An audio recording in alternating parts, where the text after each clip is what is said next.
Ahoy, my friends, Ryder here, and welcome back to another Final Fantasy VII Ever Crisis video. Today, I'm going to be getting into a banner review for Yuffie's Rebirth Banner, and I'm also going to be talking about the Reawakened Limit Break Draw featuring Cloud and Tifa from the 1-year anniversary, which I think many of us can agree was a total surprise. So that being said, let's jump over to it, guys. So I think I'm going to start with the Reawakened Banner. This thing just kind of came out of the blue, and honestly, I'm still trying to catch up with my thoughts on this banner. And so I'm just going to do my best to kind of just piece it together and talk about it with you guys. For those of you guys that weren't here for the 1-year anniversary, this was the anniversary costume, banner, etc. weapon for Cloud and Tifa for the 1-year Anni of Ever Crisis. Now, this is going to feature both Cloud's Bahamut garb and Tifa's Bahamut suit. It's also going to feature the Bahamut Greatsword, which is a fantastic weapon. These days, I really like this weapon primarily for farming. Now, this is what I originally thought the weapon would be great for, is farming. Although for certain fights, having the haste at the beginning of the fight can be pretty helpful. As you can see, if you put this in the offhand for Cloud, and Cloud doesn't really have that many great offhand weapons. He has Glavenus, right? But Glavenus might never come back. And this is honestly one of my favorite offhand weapons for Cloud. Most of the time, even more so than Locke's Blade. I have that one at OB8, which was the Final Fantasy VI crossover weapon. But typically, this is my favorite offhand weapon for Cloud. Although I will say that I do think Cloud's direction this year will be primarily magic. So I'm not sure how much use this is going to get later on in the year. His last banner was the wind costume with the magic wind weapon for Christmas. And so I think that's really going to, I think that was the door to Cloud going down the path of magic for this year. And my guess is that Tifa is going to be taking up the physical DPS mantle. Although right now, Yuffie is looking really, really, really powerful, guys. All right, so we'll get to Yuffie's banner here in a second. But as you can see, this weapon has at OB10 boost physical attack while allies 46, which is great. Always great for a sub weapon, especially for Guild Wars, in stages 1, 2, and 3, where you don't really need the defense. You're just trying to get as many physical attack all weapons or magic attack all weapons as possible stacked, so these are always good. I think a lot better than the attack all weapons, the ones that benefit magic and physical. I just feel like the concentrated focused ones are always better in my opinion.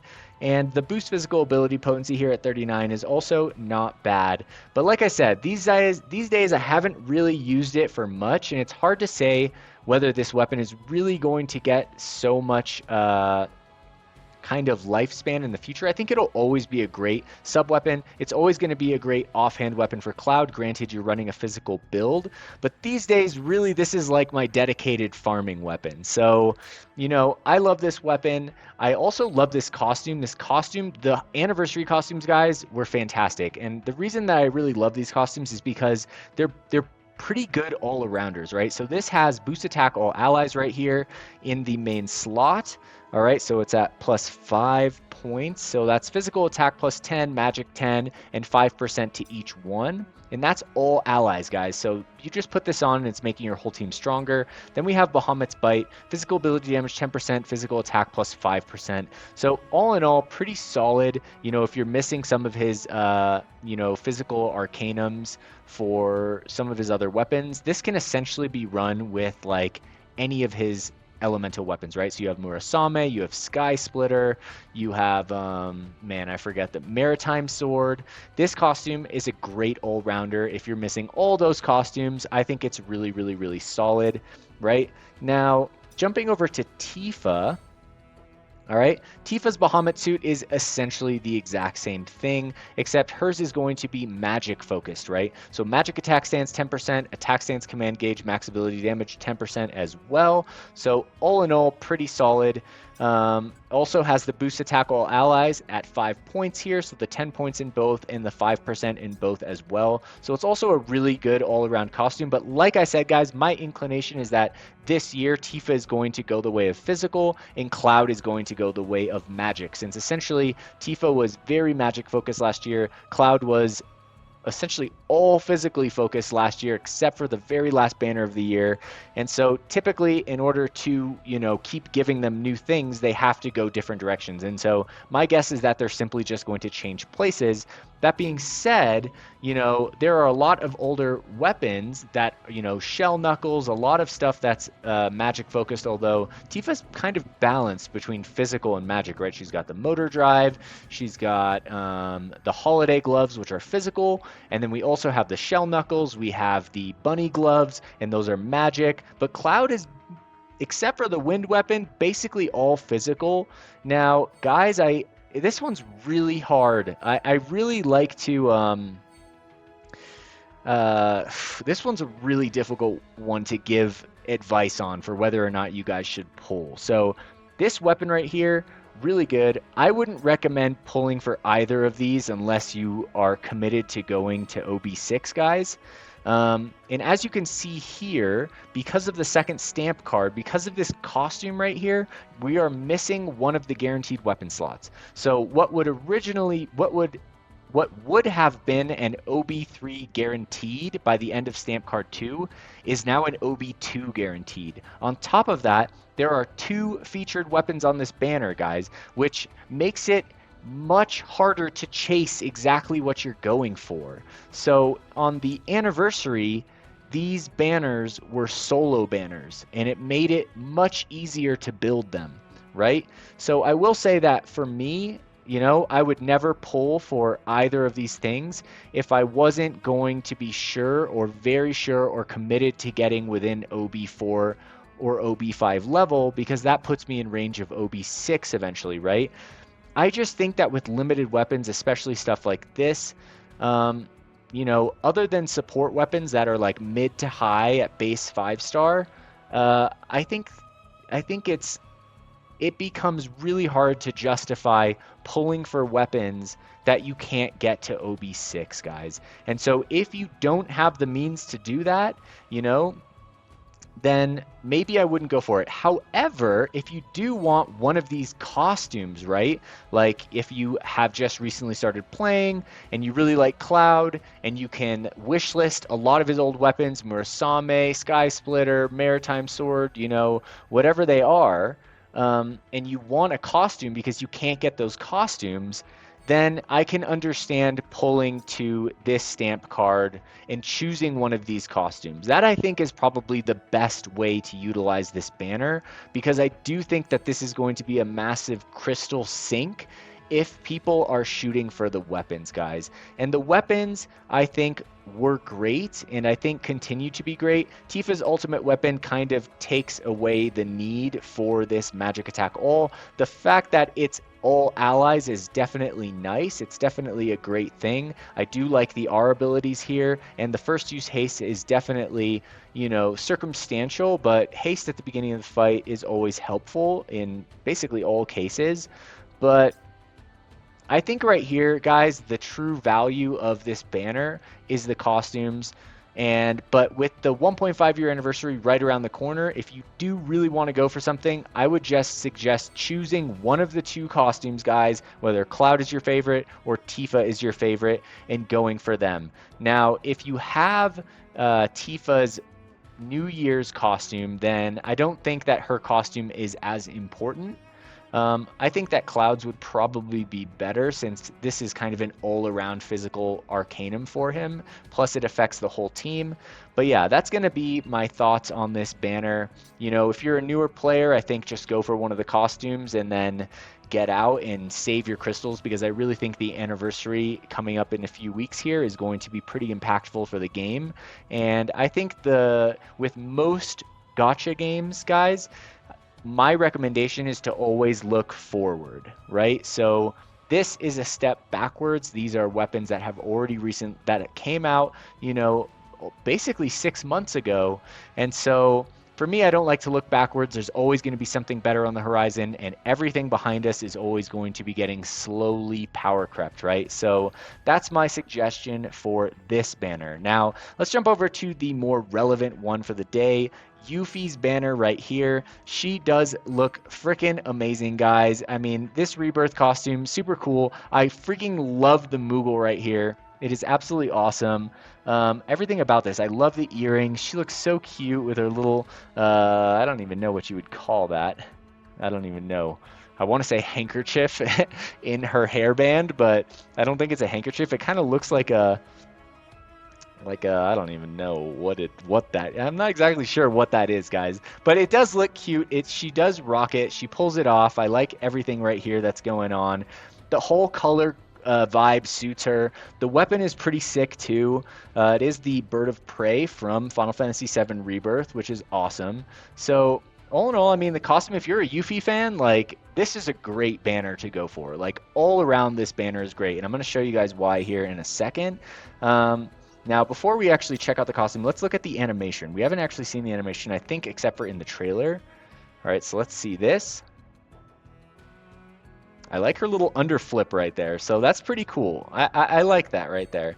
Okay, other than that, let's look at the actual costume. So nothing crazy new here. This is a double Arcanum. These were recently introduced into the game a few months ago, and they are exceptionally powerful for elementally focused DPS. So her first one is going to be boost water potency plus 15. That is going to get you water ability damage plus 25% in the first R ability slot, water ability damage plus 35% in the second ability slot, giving you a total of 60% water ability damage. Absolutely insane. Very, very, very, very, very powerful, guys, right? Because we can already max physical attack, so we wouldn't want that. The extra water potency is just absolutely enormous. It is a very, very good costume, especially for her weapon.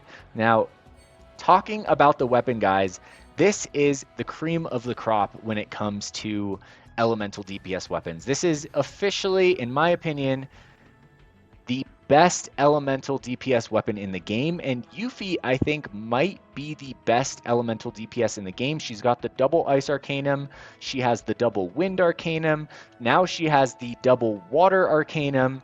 She's insane, guys. She's very, very well-rounded. All of those costumes can be used for magic or physical weapons, depending on what she gets in the future.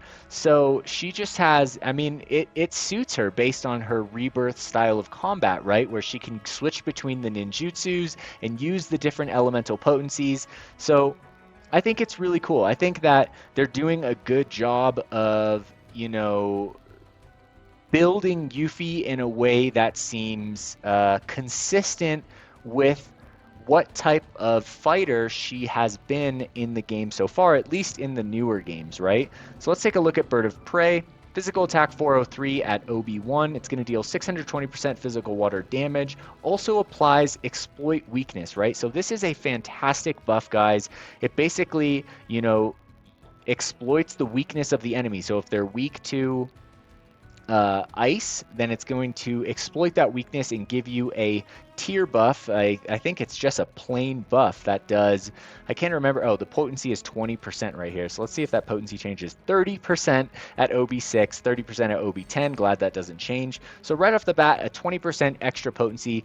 And this exploit weakness is going to work with anything, right? So if she uses this weapon, right, against a creature that is weak to ice, using her Ice Arcanum with her Ice DPS weapon in the main hand and this in the offhand, she's still going to get that extra 20% potency on the ice damage, right? Or fire or lightning. It does not matter what it is. This weapon will exploit the weakness of the enemy, which is very, very powerful. This is something we've only ever seen before on Tifa's New Year Blue Daffodil gloves, which just came out.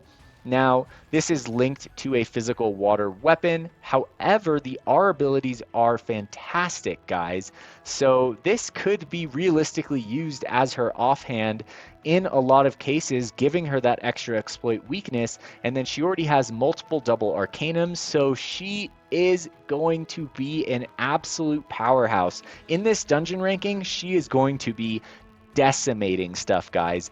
Absolutely decimating. For anyone who is definitely pulling for her, I think you're going to have a lot of fun this week. This is a very, very, very good weapon. Something that I think that, most of the time I have some critique here and there. There's something off. They messed up a support ability. The R abilities could be better. In this case, I think everything basically just fell into alignment, which is really looking great. So, our abilities here: physical attack, physical ability potency, all right, and support abilities, we have double physical attack boost and then circle sigil boost right here on the bottom, right? So let's take this to OB6. All right, physical attack 633, Raging Torrent Plus will go to 780% physical water damage. The exploit weakness will go to a potency of 30%, which is max, all right? The duration at OB1 is 35 seconds, which is good. All right, at OB6, it's still 35 seconds, but the potency increases by 10%. And then at OB10, the duration will go to 45 seconds, right? But 35 seconds by itself is still pretty damn good, guys. It's pretty freaking solid. Now at OB6, we have 40 physical attack and 36 physical ability potency. Normally this would be down at like 20 something right here. It's normally a 46-39, right? Or sometimes even a 46-27, which is, I hate those. But you guys are going to see here in a second that this one is actually really solid. So taking this up to OB10, we get 691 physical attack, really good in the 690s. Have yet to see one in the 700 as far as I know, but 691 is really high. Then we're going to get the 940% physical water damage. We're going to get the also applies exploit weakness, so that's an extra 30%. So, with this, she can be dealing off the water imperil, physical defense down, exploit weakness, and I don't know if there's any, plus her own physical attack up, like, insane, guys. She's going to be doing an insane amount of damage, all right? And then the R abilities here, we get 46 over 52 physical ability potency. So this is going to be in the offhand, right? 26 points, which is perfect because it just hits you level 4 right here. And that's without any sub-weapons, guys. So 45% in the offhand right here. Really, really, really, really solid. And then even in the main hand, you get the 52. That's 70% just from putting this in the main hand with nothing else on her, plus the 46 points of physical attack right here, which gets her level 6 automatically. I mean, this is a fantastic weapon. So for any of her physical builds, this is going to be her offhand weapon for a while. And even, obviously for a magic build, you probably don't want these R abilities. The exploit weakness might be handy, so I'm not sure what people might do there, but it's definitely a very good weapon. I'll say that the weapon itself is S tier. Everything about the command ability is S tier, the R abilities are S tier, and the support abilities are absolutely amazing, guys. Really, really, really good weapon. So for those of you guys that can pull for it, I recommend going for it. However, like I was saying earlier, with my thing with Angeal and Glenn, where I have 2 limit break weapons at OB6 and they're stuck at OB6, and as the game progresses, those OB6 weapons, they fall more and more behind, right? So, I think that for me, for limited weapons like this, I definitely will never pull for a limited DPS weapon unless I'm sure I can get it to at least OB4 at a minimum. If you cannot get the weapon to OB4, guys, if you're only going to be able to get it to OB1, I just don't really recommend going for it. Going for the costume, for the double arcanum, for the fact that if she got a magic water weapon in the future and you could use that costume for it, that's another thing, just going to the stamp card. But I think most people here are going for the combination of the costume plus the weapon, right? And so I think, honestly, guys, that it was nice getting some of those limit break weapons to OB6 at the time. They were definitely fun to use, but they fall more and more behind, and I'm just tired of that happening to my own account. So like I said, for me, I'll probably be 95% of the time pulling only on DPS weapons if they're not limited, because then I can wish list the weapon over time and at least guarantee that I am going to get it OB10. So, if you guys already have, and on a separate note, if you guys already have a physical setup where you have a character that is hitting for 940%. You do have the limit break weapon at OB10, whether it's, you know, Glenn's axe. I'm not sure. I don't think Glenn's axe is actually 940%. But then we had no, Sephiroth's magic. Angeal's, I can't remember. Let's go take a look at Angeal's weapon, guys, because and we'll take a look at Glenn's. All right, so let's go to the weapons and let's make a quick comparison between them. All right, so we'll go to character set, we'll go to Angeal, we'll go to Glenn. All right, you guys can see my sad little stuck at OB6 weapons. All right, so we'll take a look at Tranquility here. All right, so OB10, so even physical attack is 7 points under because hers was 691. This is 940%, right? It doesn't have the physical ability potency, but it does have the water potency. So the fact that hers does have physical ability potency, but hers, I believe, does not have physical attack all, now that I'm thinking about it. So it does have a tiny weakness that I wasn't seeing before. Now let's take a look at the axe that I have. All right, so the axe at OB10 is 900%. All right, so, you know, for people with OB10 Glenn, this is definitely a jump. If you have Angeal at OB10, I think that it's not necessarily, you don't have to necessarily pull for Yuffie unless you're really trying to stay on the cutting edge of the meta. If I had a physical 940% water weapon, I would definitely be skipping Yuffie just based on the crystals that I have in the 1.5 year anniversary right around the corner, guys. You know, I definitely can't have everything, and so I have to choose what I want. I'm not trying to be on the cutting edge of the meta. That's just, for me, impossible. But if you are, this is obviously a no-brainer must-have. If you don't have a strong physical water setup in your account right now, this is definitely something to consider. But like I said, if you cannot get this to OB6 or OB4, in the range of OB4, OB5, then I would really sit down and consider what you guys want to do, how many crystals you guys have, what your plans are for the rest of the month. We have Barrett next week, the 1.5 year anniversary, and then let's just take a look. This banner ends on February 26th, so this isn't something you guys have to make your decision right now. You need to pull tomorrow. That doesn't need to happen. You can take your time. You can wait to see Barrett. You can even wait to see the banner that's after Barrett and the banner that might be after that banner. So I suggest really taking your time, evaluating how many crystals you have. Like, at a bare minimum, you want to go into the 1.5 year anniversary with like 40,000 crystals, right? Bare minimum, right?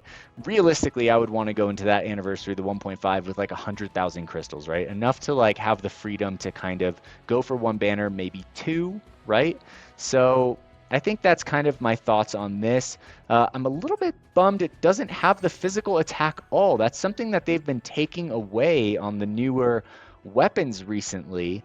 That I think really gave it kind of that limited feel. Like if a limited weapon comes out and it doesn't have special R abilities, you know, it does feel like a little bit of a letdown. Now, the exploit weakness, guys, if you don't have the weapon at OB10, having the exploit weakness is still a fantastic boon in a ton of situations. So, you know, I could see going for this and getting it OB6 and having this still be a great weapon for a long time. But that is simply because of this exploit weakness right here. This is a great addition to the weapon itself. So yeah, that's essentially going to conclude my thoughts on this, guys. This was kind of a tough one. It's really tough right now at this period in time in the game with all the limited banners and all the hype, all the FOMO. No one wants to miss any of this stuff. It's Rebirth. These costumes are amazing. 1.5 year anniversary on the corner. But because of that, guys, because all that pressure is on, I think that is just more of a reason to really take a step back and really consider things in the future. Look how many crystals you have. Look at your account. Is this something that you need? If you're fully missing physical water attack in your account, then this is an absolutely fantastic thing to go for. If you already have a weapon that's hitting 900%, 940%, then I think in most cases, unless you want to be on that cutting edge of the meta, then I think that this could be skipped. So for me, I'm going to be skipping this, not because, you know, in a lot of ways, I do need a 900% plus physical water weapon, but there's no way for me to get this weapon OB10, guys. And like I said, I just don't want to go for DPS weapons that are just going to get stuck at OB6. It's fun for a certain period of time, but you really want to be building weapons to OB10 over the long run in this game so that you get the maximum out of them, you get the maximum amount of playtime out of them. And so that's going to be my approach in the future. So that's my recommendation to you guys. Really think about it. And yeah, I hope that this video was helpful to you guys. Of course, if you guys have suggestions, something that I missed, anything, so many of you guys always leave comments, and I really appreciate that because other people can come into the comment section. They can read through all your guys' suggestions. So many of you guys are great players out there, and it really helps people make decisions. Like, it's not just me guiding people. It's all the whole community coming together to try and help people make these choices, right? So thank you guys for dropping those comments and helping the community come to the decision, these very, very, what can be extremely difficult decisions as to whether or not we're going to pull for this stuff. So that being said, if you guys enjoyed this video today, please don't forget to drop a like, subscribe to the channel, and yeah, hope you guys all have a wonderful night. Take care, and peace.